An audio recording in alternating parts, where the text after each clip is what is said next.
ഒരാളെ ഇടിച്ച് ആൾക്ക് ഇപ്പോഴും ട്രീറ്റ്മെന്റ് നടന്നുകൊണ്ടിരിക്കുകയാണ്.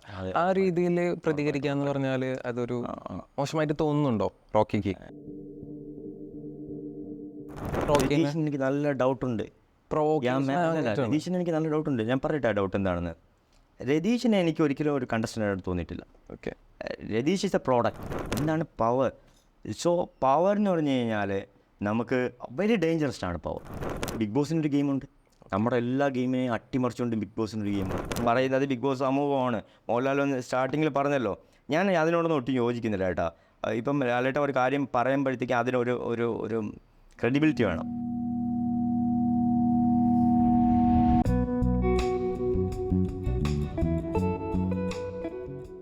എങ്ങനെയുണ്ട് ബിഗ് ബോസ് കഴിഞ്ഞ് ഇപ്പോഴത്തെ ലൈഫ്? Okay, nice question. എൻ്റെ അടുത്ത് പല ആൾക്കാരും ചോദിക്കുന്നതാണ് ബിഗ് ബോസിന് മുമ്പും പിൻപും എന്നുള്ള ഒരു സംഭവം അല്ലേ, അത് ലൈഫിനെ എങ്ങനെ സ്വാധീനിച്ചു, അതല്ലേ ക്വസ്റ്റ്യൻ. ഭയങ്കരമായിട്ട് സ്വാധീനിച്ചെന്ന് വേണം പറയാൻ. അതായത് ഞാനിപ്പം ഓപ്പണായിട്ട് പറഞ്ഞു കഴിഞ്ഞാൽ നമ്മൾ പറയുന്നതൊന്ന് ആൾക്കാർ കേൾക്കുന്നതൊന്ന്, നമ്മൾ ഉദ്ദേശിക്കുന്നതൊന്ന് നടക്കുന്നതൊന്ന് അല്ലേ. നമ്മൾ ഒരു പ്രോപ്പറായിട്ട് ഒരു കാര്യം പറയുമ്പോഴത്തേക്ക് അതിനെ വളച്ചൊടിച്ച് വേറൊരു ലെവലിലോട്ട് കാര്യങ്ങൾ വരുന്നുണ്ടെന്നുള്ള ഒരു സംഭവം എനിക്ക് തോന്നി അങ്ങനെ. അപ്പോൾ അതെനിക്ക് എന്നെ എന്തോ ഈവൻ ചിലപ്പോൾ പറയും ഇവൻ അഹങ്കാരിയാണ്, അല്ലെങ്കിൽ ഭയങ്കര പൊങ്ങച്ചം പറയുന്നവനാണ്. ഒരുപാട് കമൻസ് വരുന്നുണ്ട്. അത് അഹങ്കാരി, പൊങ്ങച്ചം പറയുന്നതാണ്, ജാടയാണ്, മറ്റാണ്, മറിച്ച് എന്തൊക്കെ പറയുന്നത്. ബ്രോ അഹങ്കാരി അല്ല ബ്രോ. ഇത് എനിക്ക് പറയാനുള്ളതെന്ന് വെച്ച് കഴിഞ്ഞാൽ ഞാനൊരു അഹങ്കാരിയല്ല, ഞാനൊരു അരഗൻ്റല്ല, ഞാനൊരു ദേശീയക്കാരനല്ല, ഞാൻ അപകടകാരിയല്ല, ഒന്നുമല്ല. ഞാനൊരു പച്ചയായ മനുഷ്യനാണ്. ഓക്കെ. അപ്പോൾ ഒരു മനുഷ്യൻ പ്രതികരിക്കേണ്ട ഘട്ടങ്ങളിലൊക്കെ ഞാനും പ്രതികരിക്കും, മനുഷ്യനെ പോലെ പ്രതികരിക്കും. പക്ഷെ ഞാൻ ഒരു കാര്യം ചോദിക്കാം, അങ്ങനെ പ്രതികരിക്കുമ്പോൾ ഒരാളെ ഇടിച്ച് ആൾക്ക് ഇപ്പോഴും ട്രീറ്റ്മെന്റ് നടന്നുകൊണ്ടിരിക്കുകയാണ്. ആ രീതിയിൽ പ്രതികരിക്കുക എന്ന് പറഞ്ഞാൽ അതൊരു മോശമായിട്ട് തോന്നുന്നുണ്ടോ റോക്കിക്ക്? ഇല്ല, എനിക്ക് ആക്ച്വലി ആ ഒരു ആക്ട് അതിനെ ഞാൻ ഒരിക്കലും പ്രോത്സാഹിപ്പിക്കുന്നില്ല. ഞാൻ അന്നും പറയും ഇന്നും പറയും, അത് ഞാൻ പ്രോത്സാഹിപ്പിക്കുന്നില്ല. പക്ഷേ ആ സിറ്റുവേഷൻ എന്താണെന്ന് മനസ്സിലാക്കുക. ഒരു പുറത്തുള്ള ഒരു സ്ഥലമല്ല ബിഗ് ബോസ് ഹൗസ്. അതിനകത്ത് നിൽക്കുന്നവർക്ക് അറിയാം എന്താണെന്ന് അവിടുത്തെ ആ ഒരു സിറ്റുവേഷൻ. ആ സിറ്റുവേഷനിൽ ആ വ്യക്തി എനിക്ക് നല്ല ഇഷ്ടമുള്ളായിരുന്ന ഒരു വ്യക്തിയാണ്. അതിൻ്റെ 2 ദിവസം അതിൻ്റെ പക്ഷേ കുറേ സംഭവങ്ങൾ അതിലുണ്ടായി. കാര്യം ഇപ്പോഴും നിങ്ങൾ കഷ്ടപ്പെട്ടൊരു കാര്യം ചെയ്തിട്ട് അതിൻ്റെ ക്രെഡിറ്റ് വേറൊരാളൊന്നും എടുത്തുകൊണ്ട് പോയി കഴിഞ്ഞാൽ നിങ്ങൾക്കത് എത്രത്തോളം ഇതുണ്ടാവും, സ്വാഭാവിക സങ്കടം ഉണ്ടാവും. ആ സങ്കടം ഉണ്ടാവും. അങ്ങനെ പല കാര്യങ്ങളും. അപ്പം ഞാനത് ചോദിച്ച് ഞാൻ ആദ്യം എൻ്റെ അടുത്ത് ചോദിക്കുന്നതെന്ന് വെച്ച് കഴിഞ്ഞാൽ നമുക്ക് ഗെയിമറായിട്ട് മുന്നോട്ട് പോകണോ അതോ ഫ്രണ്ട്സായിട്ട് മുന്നോട്ട് പോകണോ? ഓക്കെ. അപ്പം അവൻ പറഞ്ഞു നമ്മൾ ഫ്രണ്ട്സാണ്, പക്ഷേ ഗെയിം വരുമ്പം ഗെയിമറായിരിക്കും ഞാൻ. തീർച്ചയായും എനിക്കതറിയില്ല ബ്രോ, ഞാനത് പഠിച്ചിട്ടില്ല. നീ എൻ്റെ ഫ്രണ്ടാണെങ്കിൽ നീ എൻ്റെ ഫ്രണ്ട് തന്നെയാണ്, മനസ്സിലായി, ഞാൻ നിൻ്റെ കൂടെ നിൽക്കും. പക്ഷേ ബിഗ് ബോസ് ഹൗസ് എന്ന് പറയുമ്പോൾ ഇൻഡിവിജ്വലായിട്ട് കളിക്കും. അതെ, പക്ഷേങ്കിൽ അത് നമ്മൾ ഈ പുറത്തുനിന്നൊക്കെ പറയാം. അപ്പോൾ ഓക്കെ, നമുക്ക് അതിനകത്ത് കുറച്ച് ആൾക്കാരേ ഉള്ളൂ. അപ്പം നമ്മളൊരു മൈൻഡ് സെറ്റ് എല്ലാമായിട്ട് ഇതായിപ്പം പയ്യം ഒക്കെ ആകുമ്പോഴത്തേക്ക് നമ്മളവിടുത്തെ ഇപ്പം ഞാൻ ഋഷി എൻ്റെ കൂടെ നല്ല ഫ്രണ്ടായിട്ടാണ് പോയത്. ഓക്കെ, അവർ ഗെയിം കളിച്ച് നിന്നില്ല എന്നാണ് എൻ്റെ വിശ്വാസം. പക്ഷേ പുള്ളിക്കാരൻ വന്നിട്ട് ഒരു നല്ല ഗെയിമറായിരുന്നു. പുള്ളിക്കാരൻ്റെ ഗെയിം എന്ന് വെച്ച് കഴിഞ്ഞാൽ പ്രൊവോക്കിംഗ് ഗെയിമായിരുന്നു. പ്രൊവോക്കിംഗ് ഗെയിം എന്ന് വെച്ച് കഴിഞ്ഞാൽ നമ്മൾ മാക്സിമം പ്രൊവോക്ക് ചെയ്തിട്ട് നമ്മൾ കൊണ്ട് ഫിസിക്കൽ അസോൾട്ട് ചെയ്ത് ശക്തരെ പുറത്താക്കുക. ഋഷിയുടെ ഗെയിം അല്ല, സിജോയുടെ ഗെയിം പ്രൊവോക്കിംഗ് ഗെയിം ആണ്. അത് അവൻ പറഞ്ഞിട്ടുണ്ട് ഇതെൻ്റെ പ്രൊവോക്കിംഗ് ഗെയിമാണെന്ന്. എനിക്ക് പ്രൊവോക്കിംഗ് ഗെയിമൊന്നുമല്ല, ഞാൻ പ്രതികരിക്കുന്ന ആളായിരുന്നു. അതാണ് എൻ്റെ ഗെയിമല്ല, എൻ്റെ ക്യാരക്ടറാണ്, പ്രതികരിക്കും ഞാൻ. അപ്പം അങ്ങനെയാണെങ്കിൽ രതീഷ് ഉണ്ടല്ലോ, രതീഷാണ് സ്റ്റാർട്ടിങ്ങിൽ എനിക്ക് നല്ല ഡൗട്ടുണ്ട്. രതീഷിന് എനിക്ക് നല്ല ഡൗട്ടുണ്ട്. ഞാൻ പറയട്ടെ ഡൗട്ട് എന്താണെന്ന്. രതീഷിനെ എനിക്ക് ഒരിക്കലും ഒരു കണ്ടസ്റ്റൻ്റായിട്ട് തോന്നിയിട്ടില്ല. Okay, Ratheesh is A product. എനിക്ക് തോന്നിയതാണ്, ആണോ അല്ലേ എന്നുള്ളതല്ല, എനിക്ക് തോന്നിയത് രതീഷ് ഈ ടീമിൻ്റെ ഒരു പ്രോഡക്റ്റ് എന്നാണ് എനിക്ക് തോന്നിയത്. ബിഗ് ബോസ് ടീമിൻ്റെ ആണ്, അങ്ങനെ എനിക്ക് തോന്നിയത്. അവരൊരു കണ്ടൻ്റാണ് രതീഷ് മുമ്പും ചാനലിൽ എനിക്ക് തോന്നുന്നു മായക്കണ്ണാടിയോ അങ്ങനെ എന്തോ പറഞ്ഞിട്ട് ഒരു സംഭവം, പണ്ട് നീലക്കണ്ണാടിയോ അങ്ങനെ എന്തോ സംഭവം ചെയ്തിട്ടുണ്ട് രതീഷും ഉണ്ടാന്ന് പറഞ്ഞിട്ടൊരു സോങ്ങുമായിട്ട്. അതായത് ഇതിൽ ആൾക്കാർ പിന്നെ ഇതിന് ആശംസ അറിയിക്കുന്ന ടൈമിലാണ് ഈ ഉണ്ടാന്നുള്ള ഒരു സംഭവം, ഒരു സോങ് പെട്ടെന്ന് വരികയും അതിലൂടെ രതീഷിനെ ആൾക്കാർ കാണുകയും ആരുടെ ഇതെന്ന് പറഞ്ഞുകൊണ്ടുള്ള അവിടെ ശ്രദ്ധ പോവുകയും രതീഷ് അതിനോട്ട് എൻട്രി ആവുകയും രതീഷിൻ്റെ അവിടെ നിന്നുള്ള എവിക്ഷൻ പോലും നമ്മൾക്ക് ഞെട്ടിക്കുന്ന രീതിയിലായിരുന്നു. ഒരിക്കലും പ്രതീക്ഷിച്ചില്ല രതീഷ് രതീഷോട് ഞാൻ സംസാരിച്ചിട്ടുണ്ട്. രതീഷാണ് ആക്ച്വലി അവിടുത്തെ ഒരു കണ്ടന്റ് മേക്കർ. ക്യാമറ ഉണ്ട് അവിടെ ഫ്രണ്ടിൽ വന്ന് നിൽക്കുന്ന ആവശ്യമായിട്ട് രതീഷിന് ഓൾറെഡി ഇൻസ്ട്രക്ഷൻ ഉണ്ടെന്നാണ് എൻ്റെ വിശ്വാസം. ബിഗ് ബോസ് എൻ്റെ വിശ്വാസം സീരിയസ് ആയിട്ട് എനിക്ക് അങ്ങനെ തോന്നുന്നു. പല സാഹചര്യങ്ങളിൽ എനിക്ക് അങ്ങനെ തോന്നിയിട്ടുണ്ട്. പുള്ളിക്കാരൻ ഇത് ഷോയൊന്ന് സ്റ്റാർട്ടിങ്ങിൽ ഒരു ബൂസ്റ്റപ്പ് വേണം ഷോയ്ക്ക്. തീർച്ചയായും ആ ബൂസ്റ്റപ്പിന് വേണ്ടിയിട്ട് ഉണ്ടായിരുന്ന ഒരാളാണ് രതീഷ് എന്നാണ് എൻ്റെ വിശ്വാസം. അത് അങ്ങനെ തന്നെ ആയിരിക്കുമെന്നാണ് എൻ്റെ വിശ്വാസം. അങ്ങനെ സിറ്റുവേഷനിൽ രതീഷ് കുറെ പ്രൊവോക്ക് ചെയ്തിട്ടുണ്ട് റോക്കിനെ. ആ സമയത്തൊക്കെ റോക്കി ബാക്കിൽ കൈകെട്ടി നിൽക്കുന്ന ഞാൻ മൊത്തം കണ്ടിട്ടുണ്ട്. അപ്പൊ ഒരുപാട് കൈകെട്ടി നിൽക്കുന്നു, ഒരുപാട് ഇങ്ങനത്തെ കുറെ ഇൻസിഡൻസ് ഉണ്ട്. പിന്നെ എന്തുകൊണ്ട് ഫ്രണ്ട് എന്ന രീതിയിൽ കാണുന്ന സിജുവിനെ പഞ്ച് ചെയ്യാൻ തോന്നി? രതീഷ് പറയുന്ന കാര്യങ്ങൾ എന്ന് വെച്ച് കഴിഞ്ഞാൽ എനിക്കറിയാം അത് അവൻ കണ്ടന്റിന് വേണ്ടി മാത്രം പറയുന്നതാണ്. ആ ഒരു അവിടെ അപകടകാരിയല്ല രതീഷ്. ഒരു എന്തുവാ പറയാൻ, അവൻ കാണിക്കുന്നത് ഒന്നാണ്, അവൻ വേറെ ഒന്നാണ്. അതാണ് ഞാൻ മനസ്സിലാക്കിയത്. സോ ഞാൻ രതീഷിൻ്റെ അവസാനം ആയപ്പോഴത്തേക്കും ഇവൻ ഇതൊക്കെ പറയുമ്പോഴത്തേക്കും ഞാൻ ഒരു ചിരിയായി. പിന്നെ എനിക്ക് ചിരി വരും. അപ്പോൾ ഇവൻ്റെ അടുത്ത് പറഞ്ഞാൽ ചിരിക്കില്ലടോ ദേഷ്യപ്പെടോ അങ്ങനെ രതീഷ് പറഞ്ഞു തുടങ്ങി, ദേഷ്യപ്പെടോ ചിരിക്കില്ലടാ അതെ. രതീഷിനെ വേണമെങ്കിൽ വിളിച്ചോ കേട്ടോ, രതീഷിനെ വിളിക്കണമെങ്കിൽ ഒരു പ്രാവശ്യം വിളിച്ച് നമ്മൾ സംസാരിച്ചിട്ടുണ്ടായിരുന്നേ. അപ്പം അത് രതീഷിനെ വിളിച്ച് സംസാരിച്ചാൽ ഞാൻ രതീഷിൻ്റെ അടുത്ത് ചോദിച്ച ഒരേ ചോദ്യം ഇതാണ്, രതീഷ് എനിക്ക് നിന്നെ നല്ല ഡൗട്ട് ഉണ്ടോ, നീ ഏഷ്യാൻ്റെ ആളല്ലേടാ, നീ അവരാളല്ലേ, ബിഗ് ബോസിൻ്റെ ആളല്ലേ, നീ ഷോ ഒഴിപ്പിക്കാൻ വേണ്ടി വന്നല്ലേടാ, അല്ല നീ രതീഷ് ഒരിക്കലും ഒരു കണ്ടസ്റ്റൻ്റ് ആണെന്ന് എനിക്ക് ബിലീവ് ചെയ്യാൻ പറ്റുന്നില്ല. നമുക്ക് രതീഷിനൊന്ന് വിളിച്ചു ചോദിച്ചാൽ ഇപ്പോൾ തന്നെ രതീഷ് ഞാൻ മിണ്ടിയിട്ട് കുറേ കാലമായി. ഒരു പ്രാവശ്യം എന്താണ് രതീഷിനെ വിളിച്ചത്, പുള്ളിക്കാരൻ ബിസി ആണോ ഇല്ലെന്ന് അറിയത്തില്ല. എന്നാലും നമുക്ക് അറിയണമല്ലോ രതീഷ് ഏഷ്യാൻ്റെ പ്രൊഡക്റ്റ് ആണോ എന്ന്. അയ്യോ അത് ഞാൻ വിളിച്ച രതീഷിൻ്റെ അടുത്ത് ചോദിക്കണ ശരിയല്ല. എനിക്കങ്ങനെ തോന്നി, ഞാൻ അടുത്ത് ചോദിക്കുകയും ചെയ്തു. അത് വേണമെങ്കിൽ നിങ്ങൾക്ക് വിളിച്ച് ചോദിക്കാം, ഞാൻ അങ്ങനെ ചോദിച്ചിട്ടുണ്ടായില്ലേ. കാര്യം എന്ന് വെച്ചാൽ അത് അവിടെ ലൈവായിട്ട് നിർത്തണം. ആരും അവിടെ പിന്നെ സ്റ്റാർട്ടിങ്ങിലൊന്നും ആൾക്കാരൊന്നും പെട്ടെന്ന് കാര്യങ്ങൾ ഇടപെടുകയോ അല്ലെങ്കിൽ ഒരു സംഭവം ക്രിയേറ്റ് ചെയ്യുന്നില്ല. അത് പതിയെ ഉണ്ടാവുള്ളൂ. ഒരു 10, 20, 50, ഒരു 70 ഒക്കെ എപ്പിസോഡൊക്കെ ആകുമ്പോഴേ ഇതൊരു രസം ഉണ്ടാകത്തുള്ളൂ ഈ ഷോ. അതങ്ങനെയാണ്. ആൾക്കാരെല്ലാം അവരുടെ ഇമേജ് കോൺഷ്യസ് ആയിരിക്കും. ഈ ഇമേജ് കോൺഷ്യസിലുള്ള ആൾക്കാരെ പൊളിക്കുക എന്നുള്ള ഉദ്ദേശത്തോടുകൂടി ആൾക്കാരെ വേദിയിലോട്ട് കൊണ്ടുവരിക എന്നുള്ള ഇതിലൂടെയാണ് രതീഷിനെ പാടും ബഹളമായിട്ട് രതീഷ് വന്നത്. പക്ഷെ ഞാൻ ഉറപ്പിച്ച് പറയാം, ഇത് നിങ്ങൾ അഹങ്കാരമാണെന്നോ എന്ത് വേണമെങ്കിലും പറഞ്ഞോ, ഞാൻ അപ്പോഴും പറയാം, ഈ സീസൺ 6 റോക്കി ഉണ്ടായിപ്പോയി. അത് രതീഷിനെ കുറച്ച് കണ്ടുപിടിച്ചു. കാര്യം രതീഷിന് എനിക്കൊരു എതിരാളി അല്ലായിരുന്നു രതീഷ്. സത്യം പറഞ്ഞാൽ ഞാൻ അവിടെ കുറച്ച് ദിവസം നിന്നപ്പോൾ തന്നെ എനിക്ക് മനസ്സിലായി ഇവർക്കുള്ള വിഷയം എന്ന് വെച്ച് കഴിഞ്ഞാൽ ഈ പവർ ടീം എന്നുള്ള കോൺസെപ്റ്റ് അടിപൊളി കോൺസെപ്റ്റാണ്. പക്ഷെ അത് യൂട്ടിലൈസ് ചെയ്തിട്ടില്ലെന്നാണ് എൻ്റെ വിശ്വാസം. അവർക്ക് അറിയത്തില്ല എന്താണ് പവർ എന്നറിയത്തില്ല ബ്രോ. എന്താണ് പവർ? സോ പവർ എന്ന് പറഞ്ഞു കഴിഞ്ഞാൽ നമുക്ക് വെരി ഡേഞ്ചറസ് ആണ് പവർ നമ്മളെ കൈ കിട്ടിയ. നമ്മൾ ഈവൻ ആലോചിച്ച് നോക്ക്, എനിക്കൊരു കമ്പനിയുടെ MD മാനേജിങ് ഡയറക്ടർ എന്നുള്ളൊരു പവർ എനിക്ക് കിട്ടി. എൻ്റെ തലയിലാണ് ആ സാധനം അല്ലേ. അപ്പം MD അല്ലെങ്കിൽ HR മാനേജർ അല്ലെങ്കിൽ ആ ഒരു പൊസിഷൻ വെരി ഡിഫിക്കൽട്ടാണ്. അപ്പോൾ ആ പൊസിഷൻ നമ്മുടെ കയ്യിലോട്ട് വരണമെന്നുണ്ടെങ്കിൽ നമ്മളത് പ്രോപ്പറായിട്ട് ഹാൻഡിൽ ചെയ്തില്ല എന്നുണ്ടെങ്കിൽ അത് നമ്മളെ തിരിച്ചടിക്കും, നെഗറ്റീവിലോട്ട് കൊണ്ടുപോകും. സോ ഞാൻ പ്രാർത്ഥിച്ചിട്ടുണ്ടായിരുന്നു എനിക്ക് ക്യാപ്റ്റൻ ആകരുത് എന്ന്. ആദ്യത്തെ ഒരു 50 ദിവസം ഞാൻ ക്യാപ്റ്റൻ ആവാൻ പാടില്ല, പവർ റൂമിലും എനിക്ക് കയറാൻ പാടില്ല എന്ന് രണ്ടാമത് എനിക്ക് മനസ്സിലായി. സ്റ്റാർട്ടിങ്ങിലല്ല, ആദ്യത്തെ ദിവസം ഞാൻ പവർ ടീമിൽ കയറാൻ വേണ്ടി ശ്രമിച്ചു, ക്യാപ്റ്റൻ ആവാൻ വേണ്ടി ശ്രമിച്ചു. അതിൻ്റെ അവിടെ പ്രശ്നങ്ങളൊക്കെ ഉണ്ടാകുന്ന കാര്യം ഞാനിവിടെ ചുമ്മാ ഇരിക്കുകയായിരുന്നു. എനിക്ക് എൻ്റേതായിട്ടുള്ള പ്ലാൻ ഉണ്ടായിരുന്നു. ഓക്കെ, അപ്പം സിജുവിൻ്റെ അടുത്ത് പറഞ്ഞ് എടാ നമുക്കിങ്ങനെ ഒരു പ്ലാൻ ചെയ്താലോ, സോ നമുക്കൊരു പ്ലാൻ ചെയ്ത് കളിച്ചാലോ, നമുക്ക് ഒരുമിച്ച് നിന്ന് കളിച്ചാലോ, നമുക്കിങ്ങനെ പവർ ടീമിൽ കയറാൻ നമ്മൾ അജണ്ട. അപ്പം ഞാൻ ശരി ഞാൻ കൂടെ വയ്ക്കാം, പക്ഷേ എങ്കിൽ എനിക്കൊരു അജണ്ട ഉണ്ടാ, പവർ ടീമിലായി കഴിഞ്ഞാൽ ആദ്യത്തെ ക്യാപ്റ്റൻ ഞാനാവണം തന്നെ ഞാൻ പറഞ്ഞു. ഓക്കെ, സോ എന്തുകൊണ്ടാണ് സിജോ വന്നിട്ട് എൻ്റെ അടുത്ത് വന്ന് പറഞ്ഞു പവർ ടീം കാര്യം ഇത് ഈ ഫസ്റ്റത്തെ ടാസ്ക് തുടങ്ങുന്നതെന്ന് വെച്ച് കഴിഞ്ഞാൽ എനിക്ക് തോന്നുന്നു നമ്മൾ 2 days കഴിഞ്ഞിട്ടാണ് നിങ്ങൾ ആദ്യത്തെ എപ്പിസോഡ് കാണുന്നത്. നമ്മളവിടെ 2 ദിവസം കഴിഞ്ഞ് ഇപ്പോഴാണ് നിങ്ങൾ ഫസ്റ്റ് എപ്പിസോഡ് വരുന്നത്. ഈ 2 ദിവസത്തിൽ നമ്മൾ അങ്ങോട്ടും ഇങ്ങോട്ടൊക്കെ ഒരുപാട് സംസാരിച്ചു, ഒരുപാട് അതിനകത്ത് പല വിഷയങ്ങളും ഉണ്ടായിട്ടുണ്ട്. പുറത്ത് അതിന് സംരക്ഷണം ചെയ്തിട്ടില്ലെന്നാണ് എൻ്റെ വിശ്വാസം. കണ്ടിരുന്നോ ബിഗ് ബോസ് പുറത്തിറങ്ങിയിട്ട്? ഞാൻ കുറച്ച് പോർഷൻസ് കണ്ട്, അല്ലാതെ എപ്പിസോഡ് കംപ്ലീറ്റ് കണ്ടില്ല, ഏതെങ്കിലും കുറച്ചൊക്കെ കണ്ട്, ഞാനുണ്ടായിരുന്ന കുറേ കണ്ട്. അപ്പോഴത്തേക്കും പുള്ളിക്കാരൻ വന്ന് എൻ്റെ അടുത്ത് പറഞ്ഞ്, ഞാൻ സിജോ നല്ല കണ്ടസ്റ്റൻ്റ് ആയിരുന്നു അവിടെ, സിജോ നല്ല കണ്ടസ്റ്റൻ്റ് ആയിരുന്നു. അപ്പോഴത്തേക്കും സിജോയ്ക്ക് അറിയാം റോക്കി നല്ല കണ്ടസ്റ്റൻ്റ് ആണെന്ന്. സോ ഞാനും സിജോയായിട്ട് ഒരുമിച്ച് നിന്നിരുന്നെങ്കിൽ ചിലപ്പം ഞാനും സിജോയും 100ൽ വരും, ലാസ്റ്റ് 100 days വരും, നമ്മൾ രണ്ടുപേരും ഫൈനലിൽ വരും. നമുക്ക് രണ്ടുപേർക്കും അറിയാമായിരുന്നു. അപ്പം ഒരുമിച്ച് നിൽക്കാൻ തന്നെയാണ് അവൻ വന്ന് ചോദിച്ചപ്പോൾ എൻ്റെ ഇത് പറഞ്ഞു, അവൻ അത് സമ്മതിച്ചു. പിന്നെ അത് കഴിഞ്ഞിട്ടാണ് ഈ ടാസ്ക് തുടങ്ങിയത്. ടാസ്ക് തുടങ്ങിയപ്പോൾ ഞാനാണ് ഈ ടാസ്കിൻ്റെ ഇത് വായിച്ചപ്പോൾ ഞാനാണ് ഈ ഐഡിയ പറഞ്ഞത്. എടാ ഇത് സിമ്പിൾ ഒന്നുമില്ല, ബോൾ ആരെ കയ്യിലാണോ അവർ ജയിച്ചു, അത്രേ ഉള്ളൂ. അവിടെ ജയിക്കും. അപ്പം നീ ആ ബോൾ എടുത്ത് എൻ്റെ കൊണ്ടിട്, എൻ്റെ കയ്യിൽ ബോൾ കൂടുതൽ, ഞാൻ ജയിച്ച്. എല്ലാ ഗെയിമിനും അതിൽ ലൂപ്പ് ഹോൾസ് ഉണ്ട് അവിടെ, എല്ലാത്തിലും. നമ്മൾ ശ്രദ്ധിച്ച് മനസ്സിലാക്കി കേട്ട് കഴിഞ്ഞാൽ നമുക്കത് മനസ്സിലാക്കി നമുക്ക് ഇത് എങ്ങനെ ജയിക്കാൻ പറ്റുമെന്ന്. പിന്നെ വേറൊരു ടൈപ്പ് ഓഫ് ഗെയിമുണ്ട്, അതായത് നല്ല ഹൈറ്റുള്ള ഒരാളും ഹൈറ്റ് കുറഞ്ഞ ഒരാളായിട്ടായിരിക്കും ക്യാപ്റ്റൻസി ടാസ്കിൽ മത്സരിക്കാൻ വേണ്ടി വന്നാൽ. ചിലപ്പം മേളിൽ നിന്ന് വരുന്ന ഒരു ബോൾ കഴിഞ്ഞ പ്രാവശ്യം ഉണ്ടായിരുന്നു, ജുനൈസും മറ്റേ ഷിജു ചേട്ടനും കൂടെ ബോളിൽ.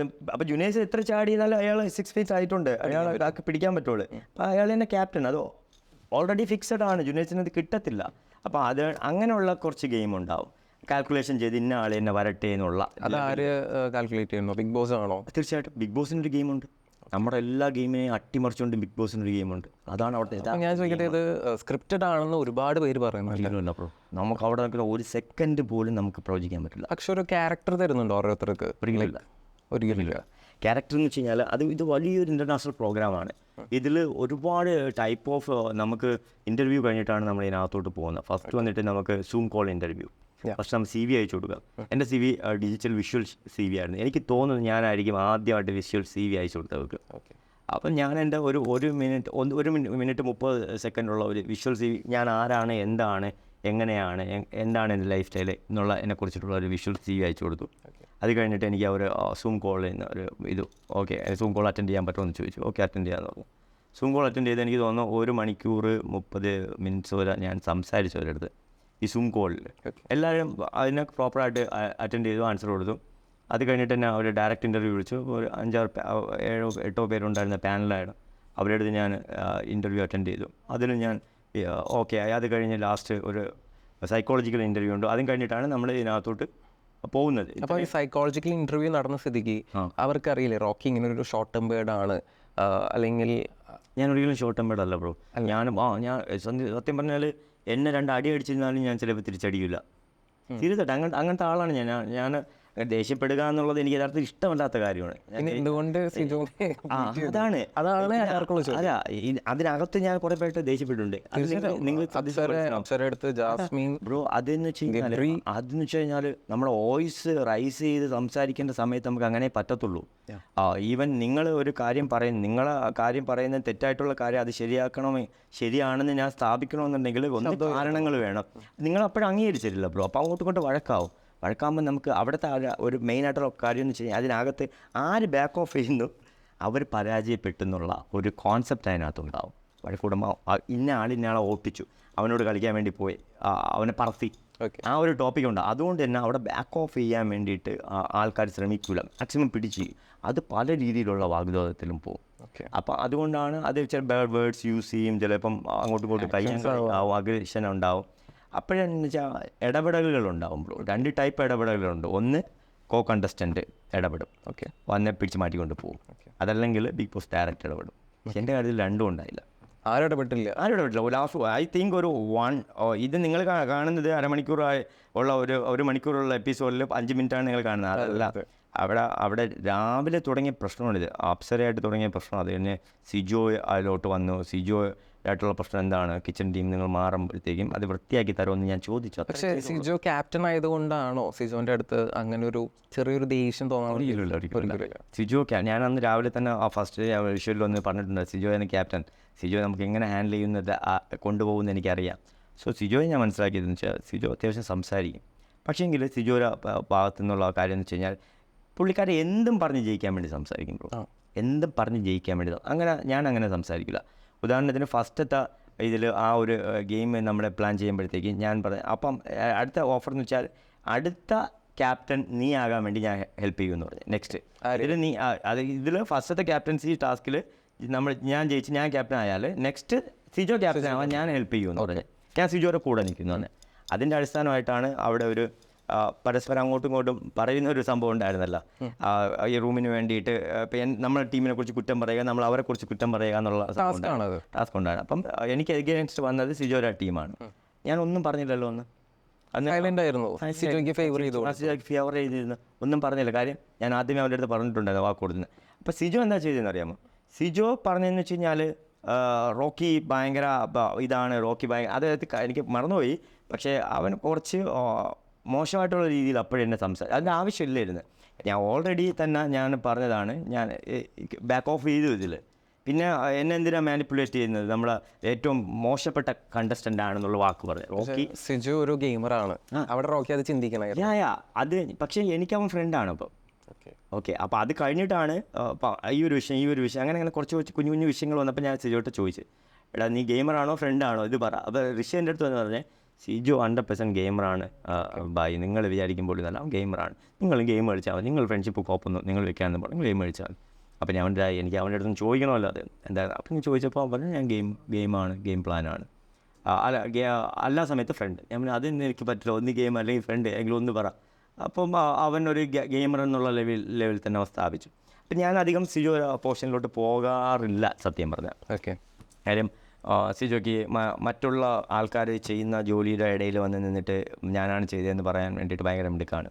അപ്പോൾ അങ്ങനെയുള്ള ഒരാളിൻ്റെ ഇടയിൽ ഞാൻ ചെന്ന് പോകാൻ വേണ്ടി ഞാൻ അധികം മാറി നിൽക്കുകയാണ് ചെയ്തത്. പിന്നെ ഈ ഒരു കിച്ചൺ ഡ്യൂട്ടി നമുക്ക് തന്നപ്പോഴത്തേക്കും ഇവരവിടെ നിന്ന് ഇറങ്ങി. പുള്ളിക്കാരൻ ക്യാപ്റ്റനാണ്, ഇതൊന്ന് വൃത്തിയാക്കി തരുമോ എന്ന് മാത്രമേ ഞാൻ ചോദിച്ചുള്ളൂ. നിങ്ങളിവിടെ ഇറങ്ങുമ്പോൾ നിങ്ങൾ ഈ സാധനങ്ങൾ ക്ലീൻ ചെയ്ത് തരാം, അത് ഞങ്ങൾ ചെയ്യണം. അപ്പം അത് ചെയ്യാൻ സൗകര്യമില്ല. ആര് പറഞ്ഞു? സിജോ പറഞ്ഞു ചെയ്യത്തില്ല, ചെയ്യാൻ സൗകര്യമില്ല. പിന്നെ എന്നിട്ട് അവൻ വെരി ചീപ്പായിട്ടുള്ള ലാംഗ്വേജ് യൂസ് ചെയ്ത് ഒരു അധ്യാപകൻ്റെ വായിൽ നിന്നും കേൾക്കാൻ വെരി ചീപ്പായിട്ടുള്ള. ഞാൻ പോടോ പോടി എന്നല്ലാതെ ഞാൻ വലുതും പറഞ്ഞിട്ടില്ലെന്നാണ് എൻ്റെ വിശ്വാസം. ഇൻ്റർവ്യൂവിൽ ഞാൻ അങ്ങനെയൊക്കെ അങ്ങനെയുള്ള ലാംഗ്വേജ് ഞാൻ പൊതുവേ യൂസ് ചെയ്യാറുണ്ട്. മോശം പിടിച്ച ലാംഗ്വേജ് മീൻസ് എന്ന് വെച്ച് കഴിഞ്ഞാലും ഈ അവൻ നോർമലി അവൻ പറയുന്ന വാക്കുകളാണ്. ഇപ്പം എനിക്ക് ഒരു ടീം ഉണ്ടായിരുന്നതെന്ന് വെച്ചാൽ ക്ലോസറ്റ് ടീം നമ്മുടേതായിരുന്നു. അപ്പം അവൻ അതിന് പേരിട്ടത് ടീം കക്കൂസ് എന്നാണ് അതിന് പേരിട്ടത്. ഞാൻ എനിക്ക് അറിയാവുന്ന ആൾക്കാരൊന്നും അങ്ങനെ ആ വാക്ക് യൂസ് ചെയ്യുന്നില്ല. അതൊരു മോശം വാക്കെന്നല്ല, ഓക്കെ. പക്ഷേ എങ്കിലും അത് എന്തോ അത് എനിക്ക് അത്ര ശരിയായിട്ട് തോന്നുന്നില്ല. അപ്പം ഞാൻ പറഞ്ഞു ഇല്ല, ടീം കക്കൂസ് എന്നല്ല, നമ്മുടെ ടീം ഹൈജീനാണ്. ടീം ഹൈജീൻ, എൻ്റെ ടീമിൻ്റെ പേര് ടീം ഹൈജീൻ. അപ്പം പിന്നെ വേറെ എന്തോ കണ്ടിത്തരാന്നോ അങ്ങനെയൊക്കെയുള്ള വാക്കുകളൊക്കെ, അങ്ങനെയൊക്കെയുള്ള മോശം വാക്കുകൾ. അപ്പം ഞാൻ അവൻ്റെ അടുത്ത് പറഞ്ഞു ഈ അതായത് എന്തുവാ പറയാം, നമുക്ക് എല്ലാം പദങ്ങൾ തന്നെയാണ്, അത് ഇവിടെ വന്ന് എങ്ങനെ പറയണമെന്നുള്ളത് ഒരു ജാളിത ഉണ്ടാവില്ല എല്ലാവർക്കും. യവൻ അതൊക്കെ അങ്ങ് വഴക്കൂടുമ്പോഴൊക്കെ ആൾക്കാരുടെ അടുത്തൊക്കെ പറയുന്ന വാക്ക്, അവരെ അങ്ങോട്ട് പറയുന്ന വാക്കുകൾ വളരെ അപ്പി ഇതെന്നൊക്കെ ഉള്ള അങ്ങനെയൊക്കെയുള്ള സംഭവമില്ല. അങ്ങനെ അത് വെച്ചിട്ടാണ് മാനിപ്പുലേറ്റ് ചെയ്യുന്ന ആൾക്കാർ. അത് വെച്ച് ട്രിഗർ ചെയ്യും. അത് വെച്ച് ട്രിഗർ ചെയ്യുമ്പോഴുള്ള കാര്യം എന്ന് വെച്ച് കഴിഞ്ഞാൽ, ഇപ്പം എനിക്ക് ഞാൻ ഓപ്പണായിട്ട് പറയാം, ജിൻഡോയെന്ന് അങ്ങനെ വെച്ച് ട്രിഗർ ചെയ്താൽ ജിൻഡോ ട്രിഗർ ആവില്ല ബ്രോ. കാര്യം ജിൻഡോക്ക് അതൊരു ആസ് യൂഷ്വൽ ആയിരിക്കും, കുഴപ്പമില്ല, നോർമൽ ആയിരിക്കും. അപ്പം അത് വെച്ചിട്ട് വേറൊരാളിൻ്റെ അടുത്ത് ചെന്നിട്ട് അതേ വാക്കുകൾ അത്രയും മോശപ്പെട്ടു. ഇപ്പം എൻ്റെ അടുത്ത് അവൻ ആശയപരമായിട്ട് സമ്പാദിക്കട്ടെ. അല്ലെങ്കിൽ ഞാനൊരു കാര്യം ചോദിക്കട്ടെ, പല ആൾക്കാർക്കും പല രീതിയിലായിരിക്കും സംസാരിക്കുക. അവരതൊക്കെ അവരുടെ വളർന്ന സാഹചര്യമായിരിക്കാം, അവർ ശീലിച്ച. ഓരോ നാട്ടിലും ഓരോ ഭാഷകളാണ്, അല്ലെങ്കിൽ ഓരോ ശൈലികളാണ്. ഇപ്പം ഞാൻ തൃശ്ശൂർക്കാരനാണ്, തൃശ്ശൂരിൽ ഉപയോഗിക്കുന്ന വാക്കുകളെ ഒരുപാടാണ് ഞാൻ എന്തരപ്പി എന്ന് പറഞ്ഞത് നിങ്ങളാരും കേട്ടിട്ടില്ലെന്ന് ഞാൻ വിശ്വസിക്കുന്നു. അപ്പോൾ അങ്ങനെ കേട്ടിട്ട് അത് പ്രൊവോക്ക് ആയിട്ട് അങ്ങനെയല്ല, ഞാൻ അവനായിട്ടുള്ള ഫൈറ്റ് കണ്ടാൽ നിങ്ങൾക്ക് അറിയാൻ പറ്റും. സോ ഒന്നും കൂടെ കണ്ടു നോക്കുക, അപ്പോൾ നിങ്ങൾക്ക് അറിയാൻ പറ്റും. സോ പുള്ളിക്കാരൻ ഏത് രീതിയിലാണ് എന്നെ പ്രൊവോക്ക് ചെയ്തതെന്ന്. കുണുവാവേന്ന് വിളിച്ചതും താടി പിടിച്ചതും ഈ പിന്നെ ഡോമിനൻസി കാണിക്കാൻ വേണ്ടിയിട്ടുള്ള ആക്ഷൻസ് കാണിച്ചതും അതൊക്കെ എന്നെ സംബന്ധിച്ച് എനിക്ക് ഭയങ്കര ഇൻസൾട്ടിങ് ഫീൽ ചെയ്തു. അപ്പം ആ ഇൻസൾട്ടിങ് ഫീൽ ചെയ്തപ്പോഴത്തേക്കും ഞാൻ ഒരു പ്രാവശ്യം എന്നെ തൊട്ടു. ഓക്കെ, ഇനി തുടരുമെന്ന്, എന്നെ തൊട്ട അടിക്കുന്നുള്ള കാര്യം ഞാൻ പറഞ്ഞു. എൻ്റെ ശരീരം എൻ്റെ പ്രൈവറ്റ് സ്പേസാണ് ബ്രോ. അതെൻ്റെ ഒരാളുടെ മൂക്കിൻ്റെ തുമ്പ് വരെ ഉള്ളു ബ്രോ. അതൊക്കെ ബൈലോയിൽ അവിടെ എഴുതി വെച്ചിട്ടുണ്ട്.